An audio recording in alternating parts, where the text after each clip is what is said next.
Sumunod ka muna bago ka sumuway. Ano pa yung hugot? Ano pa yung hugot mo na? Ano pa yung hugot mo?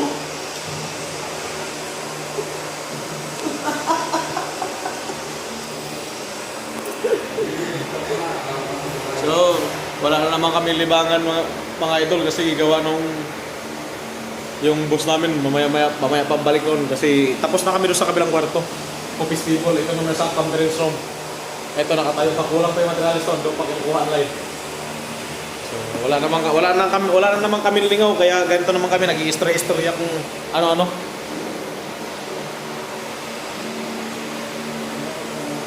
Mag-hi muna kayo sa aking short video. Hello guys.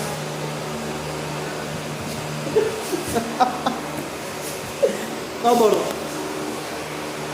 Hi guys. Ay, hilak.